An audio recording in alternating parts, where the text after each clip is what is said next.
वाहिगुरु जी का खालसा वाहिगुरु जी की फतेह। परम सन्मानयोग सतगुरां दे हजूर जुड़ मिल बैठे रब रूप गुरमुख सत्संगी जन, सतगुरु जी की बख्शिश महरामत दा सदका गुरु दर ते जुड़न दा सुभाग समा नसीब होया। सतगुरु जी की इलाही बाणी का कीर्तन गुरु के प्यारे कीर्तनिया पासों आप जी ने श्रवण किया। सतगुरु जी की बाणी द्वारा गुरु के दर जुड़ के वाहिगुरु नाल जुड़न का निमाणा जिहा यतन उपराला कर रहे हैं। सतगुरु जी रहमत करदियां समझाउंदे ने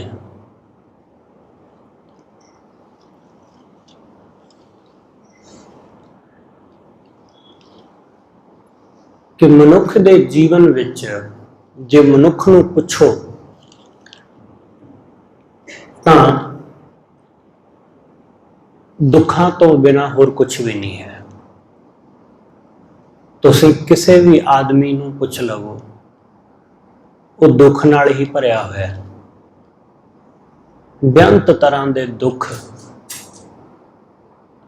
जो बंदा समझदा है कि उहदे जीवन विच ने, कोई रोग, कोई बीमारी, कोई पैसे का घाटा, कारोबार च किसी तरह का नुकसान, पूरी कमाई नहीं हो रही है, बच्चों तो दुखी है, पत्नी तो दुखी, या पति तो दुखी, या माँ बाप तो दुखी, या रिश्तेदारों तो दुखी, कोई नौकर तो दुखी, कोई मालक तो दुखी, कोई गुआढ़ी तो दुखी है, कोई मकान मालक तो दुखी है, कोई किराएदार तो दुखी। बेअंत तरह के दुख बंदे दे जीवन विच ने।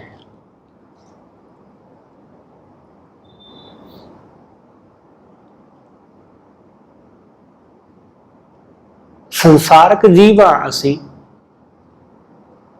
ते संसार विच रहिंदिआं इस जीवन नूं जिउंदिआं जीवन दे विच इस तरह के उतरा चढ़ा, इस तरह के दुख सुख आउंदे ही ने ते इह सुभाविक है।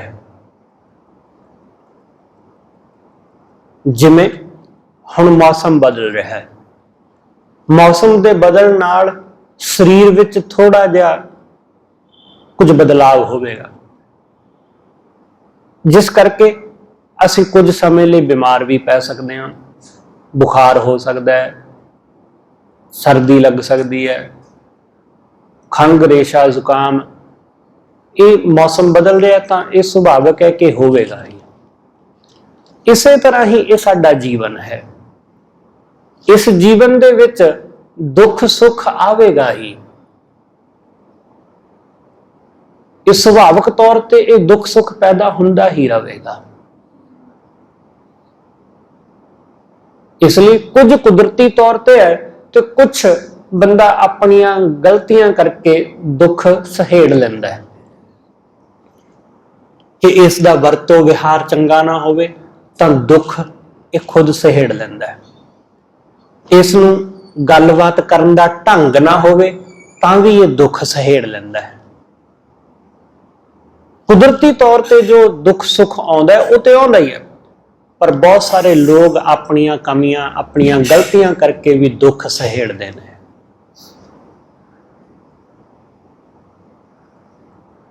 इसलिए ये जीवन दे विच ऐसा ही चलता है। जिहो जिहा दुख सुख साडे जीवन विच है, उहो जिहा दुख सुख भगत दे, गुरमुख दे, संत दे, साधु दे जीवन विच भी है। उहदे शरीर नूं भी सर्दी गर्मी लगती है, उहदे शरीर नूं भी भुख लगती है, उहदे शरीर नाल भी उही कुछ हुंदा है जो साडे शरीर नाल हुंदा है। उसनूं भी बुखार हुंदा है, रोग लगता है, सानूं भी रोग लगता है। इसलिए शरीरक दुख जिहड़ा है वो इक्को जिहा ही हुंदा है, पर वो इस दुख दे विच दुखी नहीं हुंदा, वो इस दुख दे विच, इस पीड़ा दे विच वो पीड़ित नहीं हुंदा। असीं लोग इन्हां चीजां दे विच उलझ के मर खप जांदे हां। सानू दुख मिलता है तां असीं कुरला उठदे हां, पर भगत दे जीवन विच दुख आउंदा है तां वो कुरलाउंदा नहीं, वो सगों दुख नूं भी परमात्मा दी दात समझ लैंदा है। वो परमेश्वर नूं भी परमेश्वर दी, परमात्मा दी दात समझदा है हर दुख नूं, हर सुख नूं। इसलिए सतगुरु कहंदे दुख सुख तेरी आग्या प्यारे। हे प्यारे वाहिगुरु, ये दुख ते सुख तेरी आग्या दे विच ही है। इसलिए साडा दुख ते भगत दा दुख, उहदे दुख विच ते साडे दुख विच फर्क है, अंतर पै जांदा है। वो उस नूं दुख नहीं जानदा जिस नूं असीं दुख जाणदे हां। वो उस नूं सुख नहीं कहंदा जिस नूं असीं सुख कहंदे हां। असीं घाटे नूं कहंदे हां दुख, पर भगत घाटे नूं दुख नहीं कहंदा। असीं कहंदे हां बहुत फायदा होया, बहुत वाधा होया, असीं इहनूं सुख कहंदे हां, पर भगत गुरमुख इस नूं सुख नहीं कहंदा। वो दुख ते सुख दोनों तो न्यारा है। वो इस नूं दुख जानदा ही नहीं, वो इस नूं दुख कहंदा ही नहीं। इस करके उहदे सुख ते साडे सुख दे अंदर फर्क है। उहदे कोल कुछ भी नहीं ते वो फिर भी सुखी, साडे कोल सब कुछ है असीं फिर भी दुखी। उहदे कोल धी पुत कोई भी नहीं, साडे कोल धीआं पुत भी हैगे ने, असीं फिर भी दुखी हां। उहदे कोल ना भी होवे वो तां भी सुखी है, उहदे कोल होवे वो तां भी सुखी। इत्थे उल्टा है, इत्थे नहीं है ते तां भी दुखी ने, इत्थे है ते तां भी दुखी ने।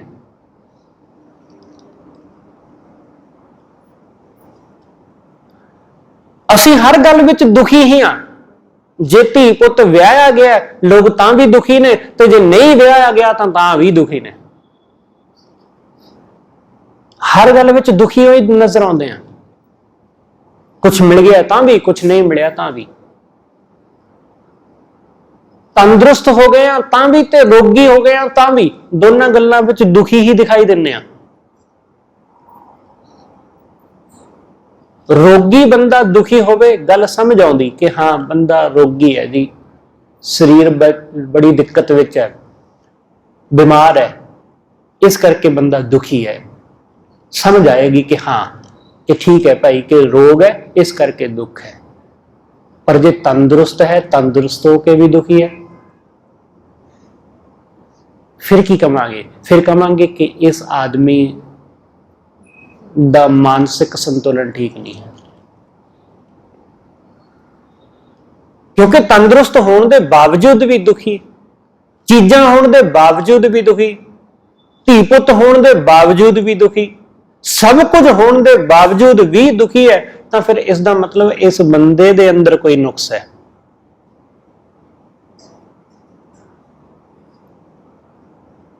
कबीर साहब कहते ने, कबीर साहब कहते मैनू किसी तरह का कोई दुख नहीं है, ना पैसे का, ना कारोबार का, ना शरीर दे रोग का, तंदुरुस्ती का, ना औलाद का, ना पत्नी का, कोई दुख नहीं। बस एक दुख है, एक, सिर्फ एक। तो वो दुख भी साडे दुखों वर्गा नहीं है कि मेरा काम नहीं चलता है मैं की करा, ऐसा नहीं है। मैनू कारोबार विच घाटा पै गया, ऐसा दुख नहीं है। मेरी पत्नी जां पति जां बच्चे वो मेरी आज्ञा नहीं मानते, मेरी गल नहीं मानते, इस करके मैं दुखी हाँ, नहीं, ये दुख नहीं है। कबीर साहब किस दुख की गल करते हैं? कबीर साहब जिस दुख की गल करते हैं सानू ओहदा कदे ख्याल भी नहीं आता। कबीर साहब आखदे ने, हे सच्चे पातशाह एक दुख राम राय काटो मेरा। मेरा एक दुख कट दे, होर कुछ भी नहीं, बस ये कटिया जाए तो सब ठीक हो गया।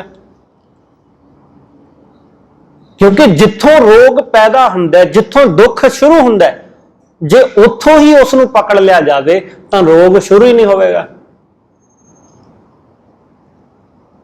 क्योंकि जे शुरू तो ही गल नूं समझ लिया जाए, जदों रोग फैल गया शरीर विच फिर उसनूं संभालना औखा हो जाता है। पर जे शुरू विच ही उसनूं पकड़ कर ली जाए तो फिर उस पूरे शरीर के उत्ते हावी नहीं हुंदा। जिवें कहंदे ने कि सप लड़ गया लत्त ते तां उहदी पट तो लत्त नूं घुट के बन दिओ कि जहर तां नूं ना जाए, बाकी शरीर वाल नूं ना जाए। वो जांदा है या नहीं जांदा वो वखरी गल है। बस कुछ ऐसा ही कि जिथे नुक्स है उथों पकड़ लवो उसनूं। जो पूरे शरीर में फैल गया फिर औखा हो जाना, फिर नहीं पकड़िया जाएगा। फिर कहांगे कि देर हो गई, जो कुछ समा पहला आ जाते तो गल बन जाती। कबीर साहब कहते मैं जड़ पकड़ ली है कि बस वो जड़ कट्टी गई तो गल खत्म हो गई। एक दुख राम राय काटो मेरा, अगन दह और गर्भ बसेरा। अगन दह मां दे गर्भ विच वसना अते गर्भ दे विच जो अगन है, जो साडे शरीर दे अंदर अगन है, वो अगन जो औरत दे गर्भ दे अंदर जो बच्चा रहिंदा है 9 महीने ते उस वो अग दे विच रहिंदा है ते उस अगन दे विच जिहड़ा दुख है, कबीर साहब कहंदे वाहिगुरू किरपा कर इस दुख नूं खत्म कर दे कि गर्भ विच वसना ही ना पवे, दोबारा जन्मना ही ना पवे। ये रहमत कर। साडे शरीर दे अंदर अगन है, उन्होंने जठर अगन भी कहते हैं। ये अगन साडे शरीर दे लिए बहुत जरूरी है, अत लाजमी है। जदों ये अगन ठंडी पै जाती ना तो आदमी मर जाता है। जिहड़ा आदमी मर जाता है तुसीं वेख्या होवेगा कि उहदा शरीर ठंडा पै जाता है। ठंडा पै गया क्योंकि उहदे अंदर जो ऊर्जा सी, जो अगन सी, वो ठंडी पै गई। इस अगन नूं बरकरार रखना जरूरी हुंदा है।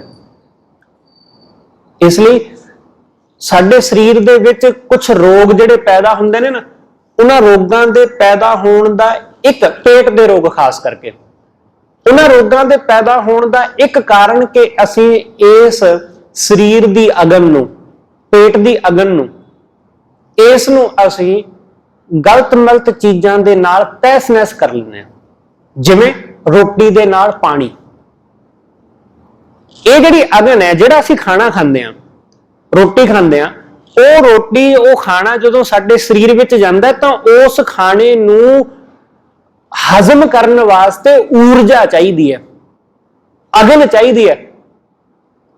ਇਸ ਲਈ ਡਾਕਟਰ ਕਹਿੰਦੇ ਨੇ ਕਿ ਪਾਣੀ ਨਹੀਂ ਪੀਣਾ ਚਾਹੀਦਾ ਰੋਟੀ ਦੇ ਨਾਲ, ਬਿਲਕੁਲ ਵੀ ਨਹੀਂ ਪੀਣਾ ਚਾਹੀਦਾ। ਕਿਉਂਕਿ ਜਦੋਂ ਅਸੀਂ ਰੋਟੀ ਦੇ ਨਾਲ ਪਾਣੀ ਦੀ ਵਰਤੋਂ ਕਰਦੇ ਆ, ਇੱਕ ਰੋਟੀ ਖਾਂਦੇ ਆ, ਇੱਕ ਗਲਾਸ ਪਾਣੀ ਪੀ ਲੈਂਦੇ ਆ, ਜਦੋਂ ਪਾਣੀ ਪੀਂਦੇ ਆ ਤਾਂ ਉਸ ਪਾਣੀ ਦੇ ਨਾਲ ਜਿਹੜੀ ਸਾਡੇ ਅੰਦਰ ਖਾਣੇ ਨੂੰ ਹਜ਼ਮ ਕਰਨ ਵਾਲੀ ਊਰਜਾ ਹੁੰਦੀ ਹੈ ਉਹ ਸ਼ਾਂਤ ਹੋ ਜਾਂਦੀ। ਇਸ ਕਰਕੇ ਕਈ ਘੰਟੇ ਸਾਨੂੰ ਖਾਣਾ ਹਜ਼ਮ ਨਹੀਂ ਹੁੰਦਾ। ਇਹ ਅਗਨ ਬਹੁਤ ਲਾਭਦਾਇਕ ਹੈ ਸਾਡੇ ਵਾਸਤੇ। ਇਸ ਕਰਕੇ ਜ਼ਿਆਦਾਤਰ ਡਾਕਟਰ, ਵੈਦ, ਹਕੀਮ ਜਾਂ ਆਯੁਰਵੈਦ ਉਹ ਬੰਦੇ ਨੂੰ ਕੋਸਾ ਪਾਣੀ ਪੀਣ ਦੀ ਸਲਾਹ ਦਿੰਦਾ ਹੈ, ਚਾਹੇ ਗਰਮੀ ਹੋਵੇ ਤੇ ਚਾਹੇ ਸਰਦੀ। ਠੰਡਾ ਪਾਣੀ ਨਹੀਂ ਪੀਣਾ। ਠੰਡੇ ਪਾਣੀ ਦੇ ਨਾਲ ਸਾਡੇ ਸਰੀਰ ਦੀ ਉਹ, ਕਿਉਂਕਿ ਜਦੋਂ ਪਾਣੀ ਸਾਡੇ ਅੰਦਰ ਜਾਵੇਗਾ ਪਹਿਲਾਂ ਸਾਡੀ ਉਸ ਅਗਨ ਨੂੰ, ਉਸ ਪਾਣੀ ਨੂੰ ਕੋਸਾ ਕਰਨਾ ਪੈਂਦਾ ਹੈ। ਤੁਸੀਂ ਦੇਖਦੇ ਹੋ ਨਾ ਕਿ ਪਾਣੀ ਨੂੰ ਤੁਸੀਂ ਠੰਡੇ ਪਾਣੀ ਨੂੰ ਮੂੰਹ ਵਿੱਚ ਪਾਉਂਦੇ ਹੋ ਤੇ ਉਹਦੀ ਬਾਅਦ ਚੋਂ ਕੁਰਲੀ ਕਰਦੇ ਹੋ, ਉਹ ਪਾਣੀ ਕੋਸਾ ਜਿਹਾ ਹੋਇਆ ਹੁੰਦਾ ਹੈ। ਸਾਡੇ ਸਰੀਰ ਦੀ ਊਰਜਾ ਨੂੰ ਡਬਲ ਕੰਮ ਕਰਨਾ ਪੈਂਦਾ ਹੈ। ਪਹਿਲਾਂ ਉਸ ਠੰਡੇ ਪਾਣੀ ਨੂੰ ਉਹ ਗਰਮ ਕਰੇਗੀ, ਫਿਰ ਉਸ ਪਾਣੀ ਨੂੰ ਅੰਦਰ ਲੈ ਕੇ ਜਾਏਗੀ, ਉਸ ਦੇ ਵਿੱਚ ਸਾਡੇ ਸਰੀਰ ਦੀ ਬਹੁਤ એનર્ਜੀ ਲੱਗਦੀ ਹੈ। ਐਸੀ ਹੀ ਅਗਨ ਇਹ ਸਾਡੇ ਸਰੀਰ ਵਾਸਤੇ ਜ਼ਰੂਰੀ ਹੈ, ਇਹ ਜ਼ਰੂਰੀ ਹੈ। ਇਸ ਲਈ ਇਹ ਬਿਲਕੁਲ ਘੱਟ ਵੀ ਨਹੀਂ ਹੋਣੀ ਚਾਹੀਦੀ ਤੇ ਬਿਲਕੁਲ ਵੱਧ ਵੀ ਨਹੀਂ ਜਾਣੀ ਚਾਹੀਦੀ। ਜਦੋਂ ਇਹ ਊਰਜਾ, ਇਹ ਅਗਨ ਵੱਧ ਜਾਂਦੀ ਹੈ, ਤਪਸ਼ ਵੱਧ ਜਾਂਦੀ ਸਰੀਰ ਦੇ ਅੰਦਰ, ਤਾਂ ਬੁਖਾਰ ਹੋ ਜਾਂਦਾ ਹੈ। ਬਹੁਤ ਘਟ ਜਾਵੇ ਤਾਂ ਵੀ ਨੁਕਸਾਨ ਹੁੰਦਾ ਹੈ। ਇਸ ਲਈ ਇਹਦਾ ਟੈਂਪਰੇਚਰ ਜਿਹੜਾ ਹੈ ਉਹ ਬਿਲਕੁਲ ਠੀਕ ਰਹਿਣਾ ਚਾਹੀਦਾ ਹੈ। 99, 98, 99 ਇੱਥੋਂ ਤੱਕ ਇਹ ਅਗਨ ਜਿਹੜੀ ਹੈ ਸਰੀਰ ਦੀ, ਜਾਂ ਸਰੀਰ ਦਾ ਟੈਂਪਰੇਚਰ ਇੰਨਾ ਕੁ ਸਹੀ ਹੈ। ਸਤਿਗੁਰੂ ਸਮਝਾਉਂਦੇ, ਕਬੀਰ ਸਾਹਿਬ ਕਹਿੰਦੇ ਜਿਹੜੀ ਅਗਨ ਦੀ ਗੱਲ ਕਬੀਰ ਸਾਹਿਬ ਕਰਦੇ ਨੇ ਉਹ ਹੈ ਮਾਂ ਦੇ ਗਰਭ ਦੇ ਵਿੱਚ, ਕਿ ਬਾਰ-ਬਾਰ ਜੰਮਣਾ ਪੈ ਰਿਹਾ ਹੈ, ਬਾਰ-ਬਾਰ ਇਸ ਗਰਭ ਵਿੱਚ ਆਉਣਾ ਪੈ ਰਿਹਾ ਹੈ। ਇੱਕ ਸ਼ਬਦ ਆਪਾਂ ਕੁਝ ਦਿਨ ਪਹਿਲਾਂ ਵਿਚਾਰਿਆ ਸੀ ਕਬੀਰ ਸਾਹਿਬ ਦਾ, ਕਿ ਐਸੇ ਘਰ ਹਮ ਬਹੁਤ ਵਸਾਏ, ਕਿ ਐਸੇ ਘਰ, ਐਸਾ ਇਹ ਸਰੀਰ ਬਹੁਤ ਵਾਰੀ ਵਸਾ ਚੁੱਕੇ ਹਾਂ, ਕਈ ਵਾਰੀ ਜਨਮ ਲੈ ਚੁੱਕੇ ਹਾਂ, ਕਈ ਵਾਰੀ ਜਨਮੇ ਹਾਂ। ਇਸ ਕਰਕੇ ਹੁਣ ਇਸ ਘਰ ਵਿੱਚ ਵਸਣ ਦਾ ਮਨ ਨਹੀਂ ਕਰਦਾ, ਹੁਣ ਇਸ ਘਰ ਤੋਂ ਮੁਕਤੀ ਚਾਹੀਦੀ ਹੈ।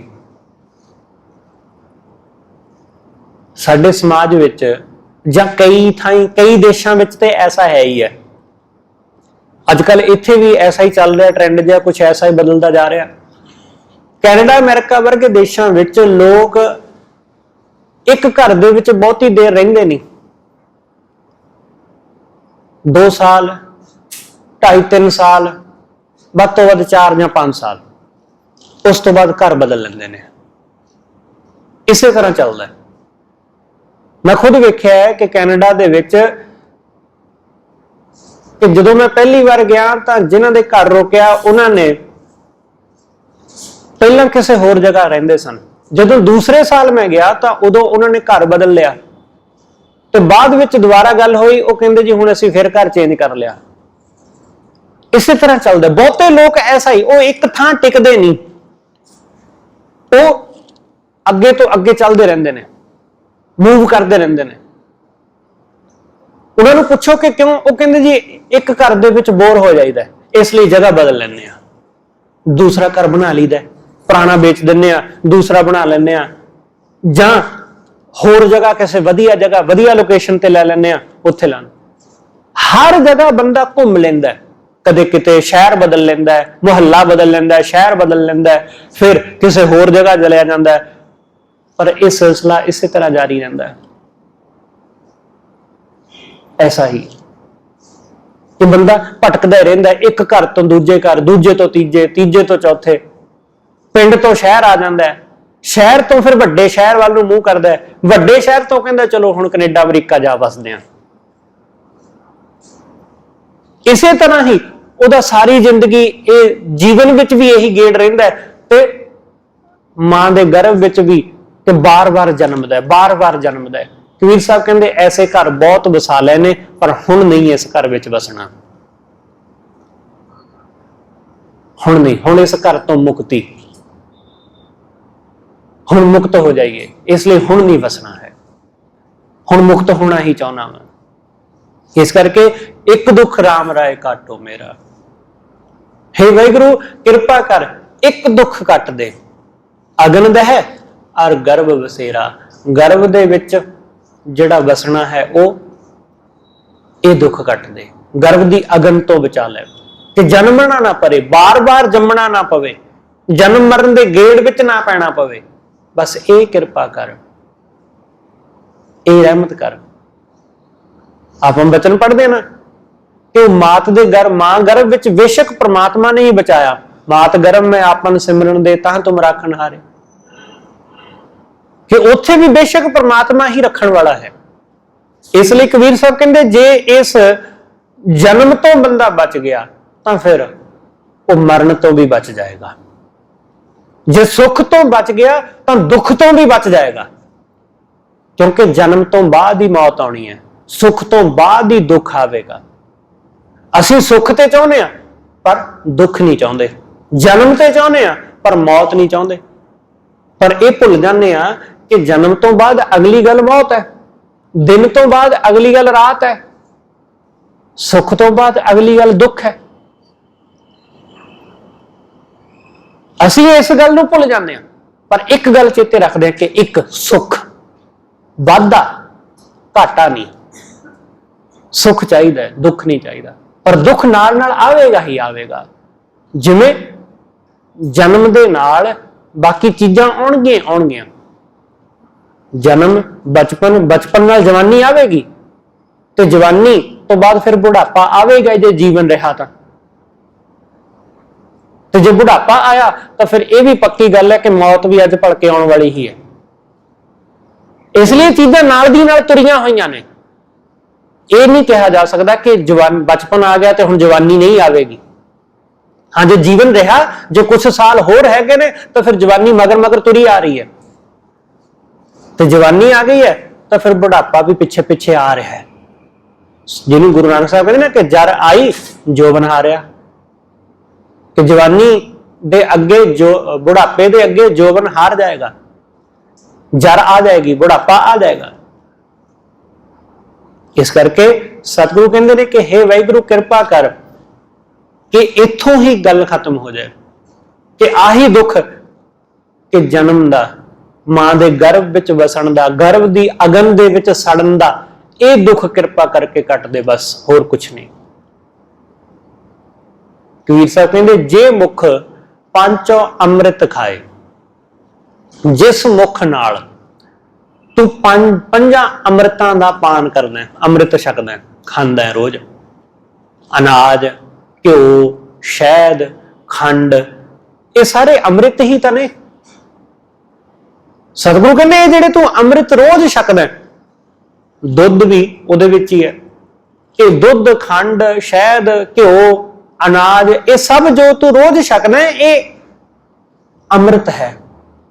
जेड़े मुख राही सतगुरु कहते बंदा अमृत का पान करता है, अमृत वर्गियां चीजां ने, ये अमृत वर्गियां चीजां अपने मुख राही छकदा है। जे मुख पांचों अमृत खाए ते मुख देखत लूकट लाए। सतगुरु कहते इस मुख नूं, जिस मुख दे विच एक अमृत वर्गियां चीजां पैंदियां ने, बंदा यही मुख चिखा दे उत्ते सड़दियां देखिया गया है।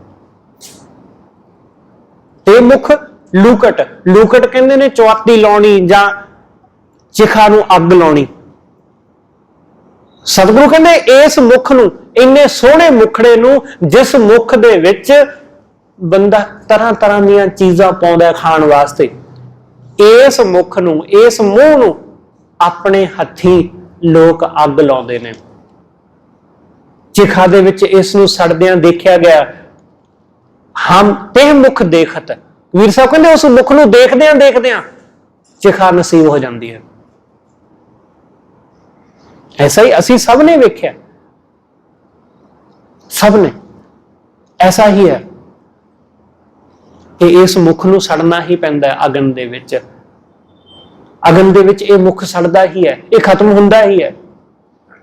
इस करके सतगुरु समझाउंदे ने कि भाई जरा होश कर, जरा समझ कर, इस गल नूं चंगी तरह जान लै, समझ लै, अपने हिरदे विच वसा लै, कि उस वाहिगुरू दे अगे बेनती कर कि वह इस जन्म मरण दे गेड़ नूं ही खत्म कर देवे।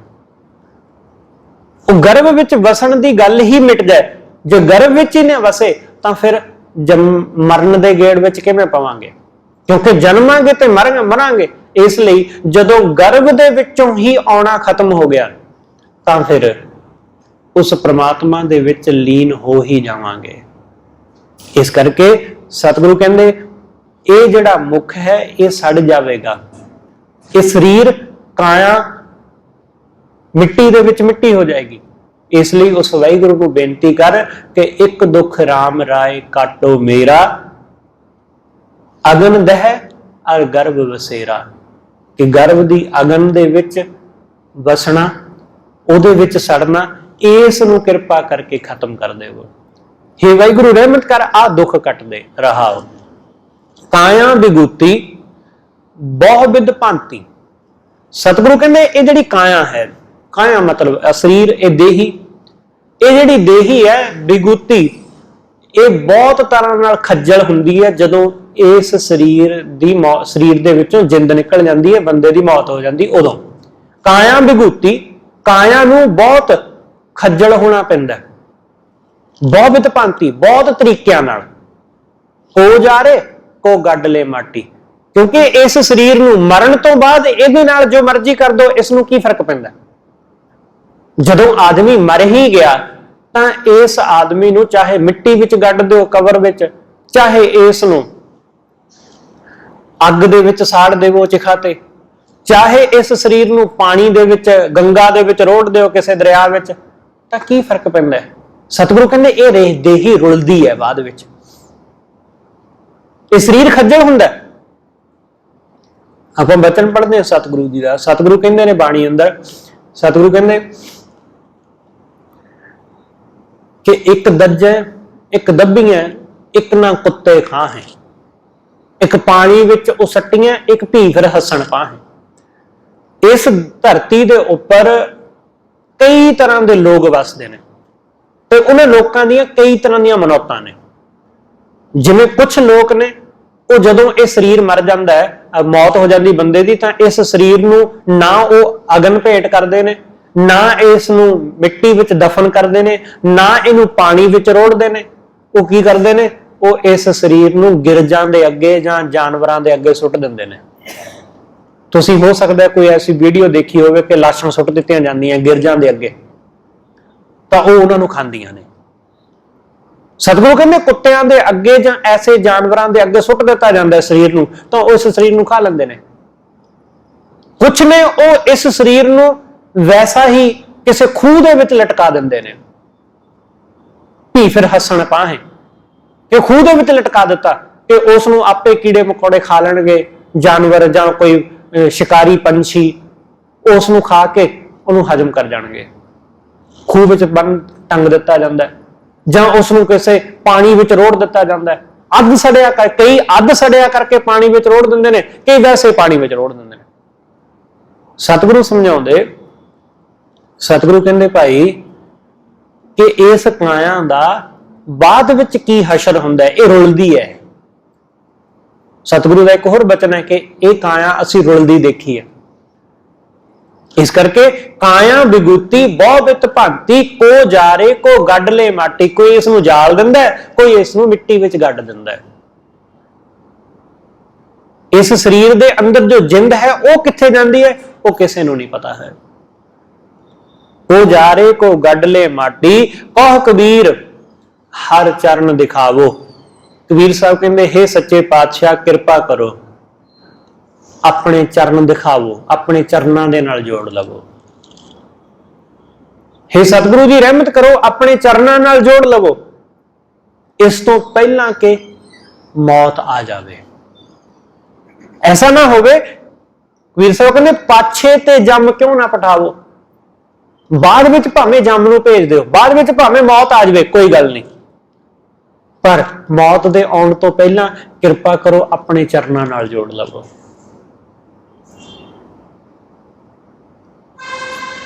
कहो कबीर हर चरण दिखावो, हे वाहिगुरु किरपा करके मैनू कबीर नूं अपने चरण विखा, अपने चरणों नाल जोड़ लै। क्योंकि यही कहानी है, मरण तो बाद असीं जुड़ांगे जां नहीं जुड़ांगे कौन जानदा है। मरण तो बाद साडे परिवार की अरदास सुनी जाएगी कि नहीं सुनी जाएगी, कि इहनूं चरणों नाल जोड़ लिओ, कौन जानदा है। जरूरी थोड़ी ना है कि जो परिवार ने बेनती की, बहुती वेरां तो परिवार इसे करके बेनती कराउंदा है कि मरण तो बाद किते भटकदा ना रहे साडे घर दे आले दुआले। बहुती वेर तां यही हुंदा है, इसलिए वो बार बार क्रियावां करदे ने, बार बार कि किते बार बार घर च ना आ जाए बापू, मुड़ ना आवे, क्योंकि मुड़ आया तो तंग करेगा। इसलिए चंगा है कि उहदी मुक्ति हो जाए। वो असल विच अपने कोलों मुक्ति चाहुंदे ने, ओहदी मुक्ति नहीं चाहुंदे, खुद कोलों मुक्ति चाहुंदे ने कि साडे कोलों मुक्ति हो जाए, सानू ना तंग करे, आके सानू परेशान ना करे, सुपने च ना आवे। अपना बाप है जो सुपने विच आ जाए तो की हर्ज है। अपनी धी है, अपना पुत है, अपनी मां है, पिता है, ਜਾਂ कोई भी परिवार का मैंबर है, जे ਉਹਦਾ सुपना आ भी गया इस दुनिया तो गए हुए ਦਾ, ਤਾਂ ਇਹਦੇ ਵਿੱਚ गलत भी की है। पर मैं कई लोगों को ऐसा कहंदे सुनिया अपनी रिश्तेदारी विच भी, होर भी कई थाई, कि सानू जी साडे बजुर्ग का सुपना आउंदा है बहुत। मैं कहा जी ਇਹਦੇ ਵਿੱਚ गलत की है? कहंदे जी नहीं, गलत ये है कि सानू लगता है कि ਉਹਦੀ मुक्ति नहीं हुई। मैं कहा जी तुहानू इस गल का किवें पता है? कहंदे ਉਹ सुपने विच आउंदा ही तां है क्योंकि ਉਹਦੀ मुक्ति नहीं हुई। मैं क्या हो सकता है कि उन्हें कोई खजाना दबिया होएगा, वो दसन लई आउंदा होएगा, सुन लेना सी। कहंदे सानू पता है खजाना खजूना ते की होना है। पर जदों खजाने का नाम सुनिया कि थोड़े बहुत पैसे किते रख गया होना, तो अखां च चमक जी आ गई कि हो सकता है ऐसा ही होवे। पर बंदा अपनी मुक्ति चाहता है कि सानू तंग ना करे, परेशान ना करे, इसलिए कई तरह के वरीणे। हुण इस गल नूं समझो, जिस अरदास का नाम ही अंतिम है, उस तो बाद बचया कि पिछे? अंतिम अरदास, अंतिम मतलब आखिर, इस तो बाद हुण कुछ नहीं होना। पर उस तो बाद कोई वरीणा, उस तो बाद फिर श्राद्ध, उस तो बाद फिर अगले साल वरसी। हर साल लोग उही अरदास कराउंदे ने कि अपने चरनां नाल जोड़ लिओ उसनूं। हर साल हुण श्राद्ध चलदे ने, ते हुण आही कुछ है। श्राद्ध की है? बस वो जिहड़े मर गए ने, दुनिया तो चले गए, उन्हां नूं रोटी खवाउणी है। जिवें रोटी साडी रोटी उड़ीकदे फिरदे ने, जिउंदे जी भावें असीं दित्ती नहीं उन्हां नूं, हुण उन्हां नूं रोटी दा बंदोबस्त करदे फिरदे आ कि बापू हुण रोटी खा लवे। स्वाद तो यह सी कि जिउंदे जी उस नूं अपने हत्थीं खवा दिंदे, आनंद तो फिर सी। हुण कोई लाभ नहीं होता, हुण तो सिर्फ दिखावा ते पखंड है, इस तो वध के होर कुछ नहीं है। इसलिए कबीर साहब कहते, हे सच्चे पातशाह, कि इस तो पहला कि मैनू मौत आ जाए, किरपा कर अपने चरनां नाल जोड़ लै। बाद में भावें जम नूं भेज दी, कोई गल नहीं, मैं तैयार बैठा। पाछे ते जम क्यों ना पठावो, पिछों तू भावें जम नूं भेज दी, बाद विच एक बारी अपने चरनां नाल जोड़ लै, उस तो बाद मैं मौत दे गल लगण लई भी तैयार हां। इसलिए गुरु दे दर जिउंदे जी उहदे चरनां नाल जुड़ जाइए। जिउंदे जी अपनी अरदास असीं आप ही कर लईए कि वाहिगुरू किरपा करके सानू अपने चरनां नाल जोड़ लवे। वो जिहड़ी आत्मा विछड़ गई है, वो विछड़ी किहनां नालों? साडे नालों। वो गुरु दे चरनां नाल, परमेश्वर दे चरनां नाल जुड़ेगी जां नहीं जुड़ेगी, इस गल नूं छड्डो। तुसीं अपनी अरदास करो कि साडी आत्मा तेरे चरनां नालों विछड़ी फिरदी है। असीं विछड़े फिरदे हां, असीं जिउंदे जी विछड़े फिरदे हां गुरु दे नालों, परमेश्वर दे नालों।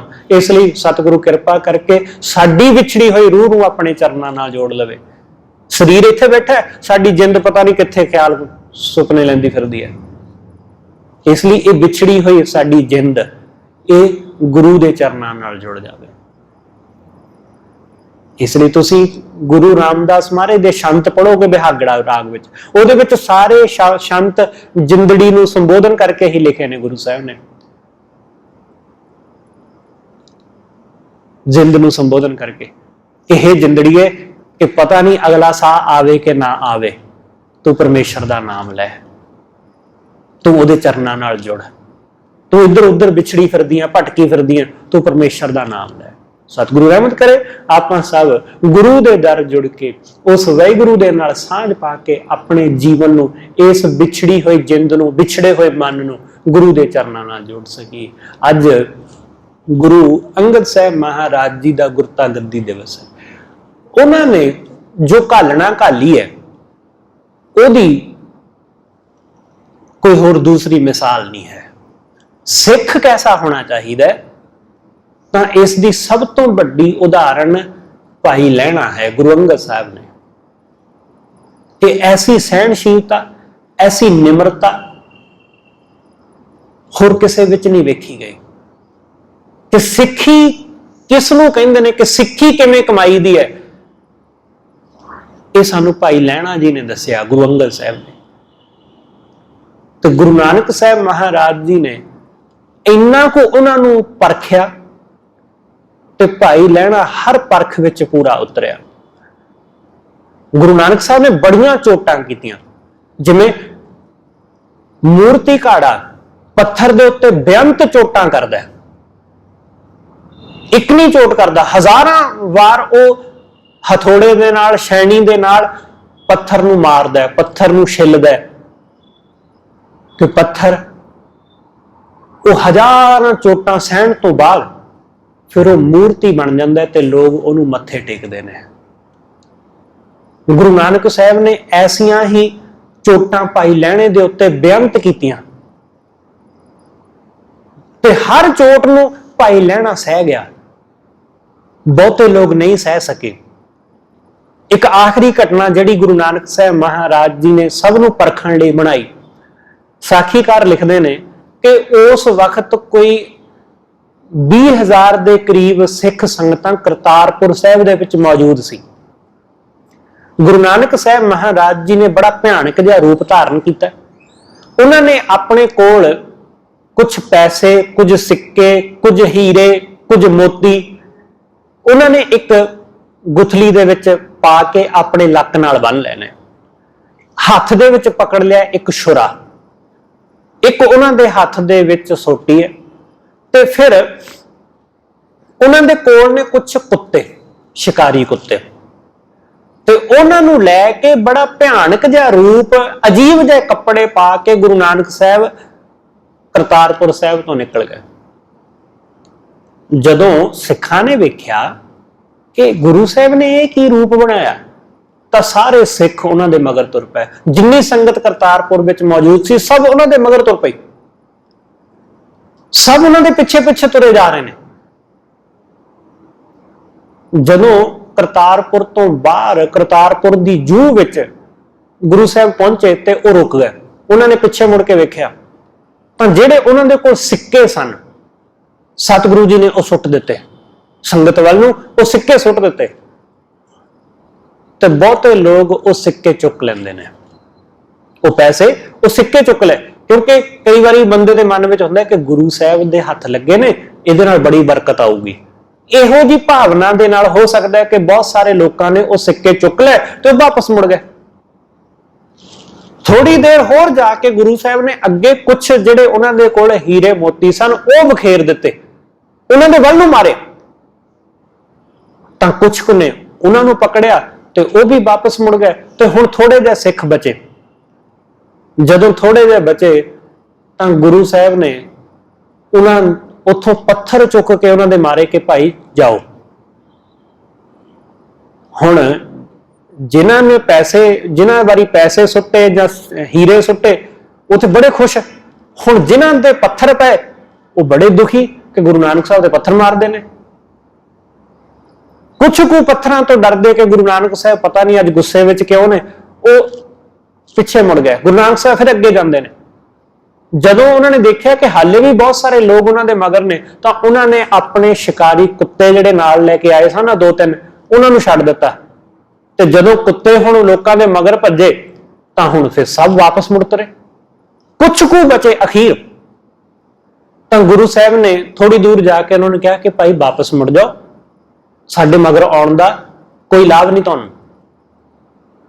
ਤਾਂ ਅਖੀਰ 3 ਬੰਦੇ ਬਚਦੇ ਨੇ, ਬਾਬਾ ਬੁੱਢਾ ਜੀ, ਭਾਈ ਲਹਿਣਾ ਜੀ ਅਤੇ ਇੱਕ ਸਿੱਖ, ਉਹਦਾ ਨਾਮ ਦੁਨੀ ਚੰਦ ਲਿਖਿਆ ਹੈ, ਪ੍ਰਿੰਸੀਪਲ ਸਤਵੀਰ ਸਿੰਘ ਨੇ, ਤੇ ਉਹ 3 ਬਚੇ। ਤਾਂ ਗੁਰੂ ਸਾਹਿਬ ਨੇ ਇੱਕ ਪੱਥਰ ਮਾਰਿਆ ਤੇ ਉਹ ਬਾਬੇ ਬੁੱਢੇ ਦੇ ਸਿਰ ਵਿੱਚ ਵੱਜਾ। ਬਾਬਾ ਬੁੱਢਾ ਜੀ ਉੱਥੇ ਸਿਰ ਪਕੜ ਕੇ ਬੈਠ ਗਏ।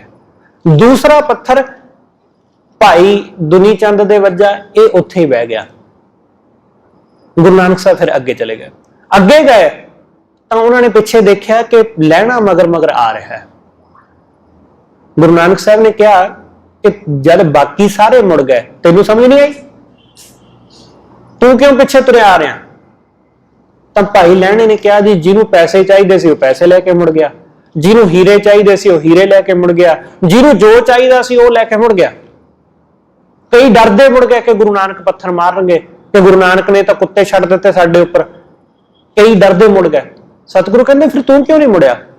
ਉਹ ਕਹਿੰਦੇ ਜੀ ਨਾ ਮੈਨੂੰ ਡਰ ਸੀ ਮੌਤ ਦਾ ਕਿ ਕੁੱਤੇ ਮੈਨੂੰ ਵੱਢ ਕੇ ਮਾਰ ਨਾ ਦੇਣ, ਨਾ ਮੈਨੂੰ ਇਸ ਗੱਲ ਦਾ ਸੀ ਕਿ ਤੁਸੀਂ ਪੱਥਰ ਮਾਰੋਗੇ, ਨਾ ਮੈਨੂੰ ਲਾਲਚ ਸੀ ਕਿ ਕੁਝ ਚਾਹੀਦਾ, ਕੁਝ ਪੈਸਾ ਧੇਲਾ ਮਿਲ ਜਾਏ ਗੁਰੂ ਨਾਨਕ ਦੇ ਦਰੋਂ, ਕਾਰੋਬਾਰ ਵਿੱਚ ਵਾਧਾ ਹੋ ਜਾਏ, ਮੈਨੂੰ ਨਾ ਇਸ ਗੱਲ ਦੀ ਦਿਲਚਸਪੀ ਸੀ।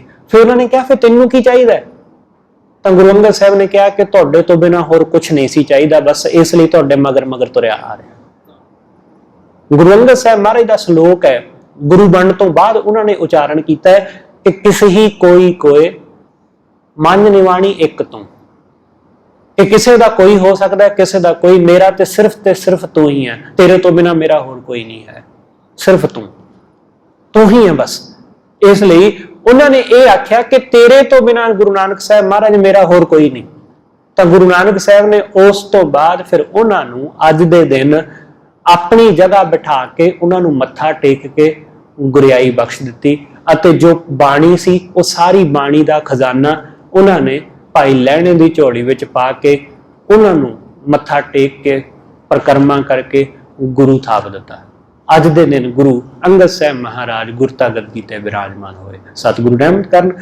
ਭਾਈ ਲਹਿਣੇ ਵਰਗਾ, ਗੁਰੂ ਅੰਗਦ ਸਾਹਿਬ ਮਹਾਰਾਜ ਜੀ ਵਰਗਾ ਜੀਵਨ, ਉਹਨਾਂ ਵਰਗੀ ਸੇਵਾ, ਉਹਨਾਂ ਵਰਗੀ ਘਾਲਣਾ, ਉਹਨਾਂ ਵਰਗੀ ਭਾਵਨਾ ਸਾਨੂੰ ਸਾਰਿਆਂ ਨੂੰ ਨਸੀਬ ਹੋਵੇ। ਹੋਈਆਂ ਭੁੱਲਾਂ ਲਈ ਖਿਮਾ। ਸਤਿਗੁਰੂ ਜੀ ਅਤੇ ਆਪ ਸਰਬੱਤ ਸੰਗਤ ਬਖਸ਼ਣਯੋਗ। ਭੁੱਲਾਂ ਨਾ ਚਤਾਰਦੇ ਹੋਏ ਆਖੋ ਜੀ ਵਾਹਿਗੁਰੂ ਜੀ ਕਾ ਖਾਲਸਾ ਵਾਹਿਗੁਰੂ ਜੀ ਕੀ ਫਤਿਹ।